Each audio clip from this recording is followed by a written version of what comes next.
अस्सलाम वालेकुम नाजरीन।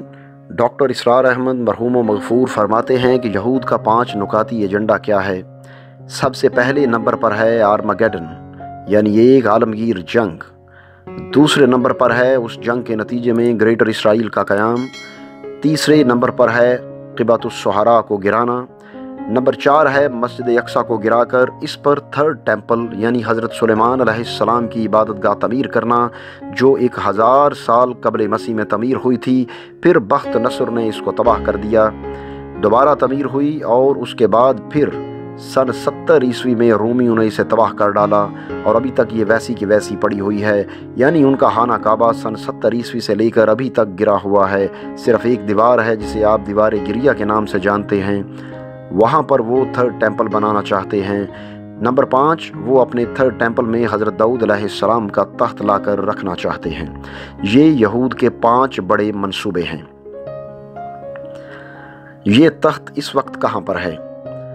ये तख्त है इस वक्त लंदन में बरतानवी पार्लियामेंट के चर्च यानी वेस्ट मिनिस्टर एबे में रखा हुआ है।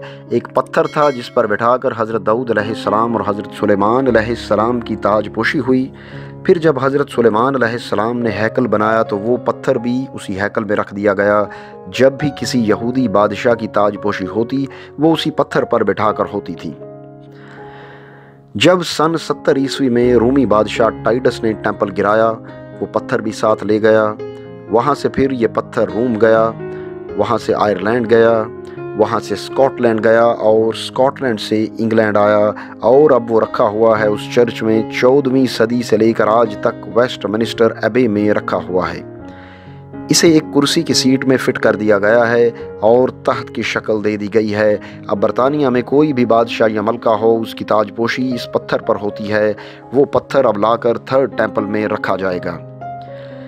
इस पर यहूदियों के ख्याल में उनका मसीहा आकर बैठेगा, जो कि हमारे नज़दीक मसीहुद दज्जाल यानी दज्जाल है।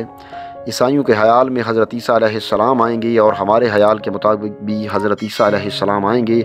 बहरहाल ये तो बात की बात है।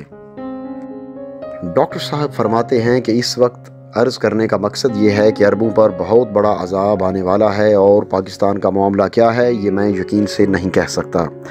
हो सकता है अल्लाह ताला हम पर अपना रहम फरमाए, अगरचे इसकी भी कुछ शराइत हैं, और ये भी हो सकता है कि अल्लाह ताला ने मौजज़ाना तौर पर हमें मुल्क दिया लेकिन हमने अल्लाह से बदअहदी की, वादा खिलाफ़ी की और गद्दारी की, लिहाजा सज़ा दी जाए और हमसे ये मुल्क छीन लिया जाए। ये भी मुमकिन है।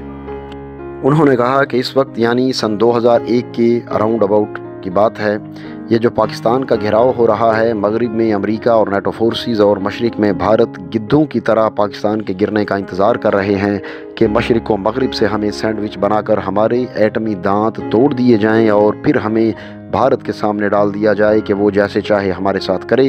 ये अमेरिका और मगरिब का नक्शा है, लेकिन होगा क्या? वही होगा जो अल्लाह ताला को मंजूर होगा। और अल्लाह ताला की ये मंजूरी और अल्लाह ताला का ये चाहना इस बात पर मुनहसर है कि आप क्या करते हैं। अगर आप अपने मुल्क में इस्लाम लेकर आते हैं, शरीयत लाते हैं तो आप बच सकते हैं, लेकिन अगर आप अपने कारोबारों में लगे रहें तो इस्लाम खुद ब खुद नहीं आ जाएगा, बल्कि इसके लिए कुर्बानियाँ देनी पड़ेंगी। तो दोस्तों, अगर ये वीडियो आपको अच्छी लगे तो इसे अपने दोस्तों के साथ ज़रूर शेयर करें और कमेंट सेक्शन में अपनी राय का इजहार भी ज़रूर करें। इसके अलावा चैनल पर नए आने वाले दोस्तों से गुजारिश है कि अगर अभी तक उन्होंने हमारा चैनल सब्सक्राइब नहीं किया तो सब्सक्राइब करते हुए बेल यानी घंटी के निशान को भी दबाएं, ताकि हमारी इल्मी, अदबी और तरीही वीडियोज़ के नोटिफिकेशंस बाकायदगी से आपको मिलते रहें। अगली वीडियो आने तक हमें इजाज़त दीजिए। अल्लाह हाफिज़।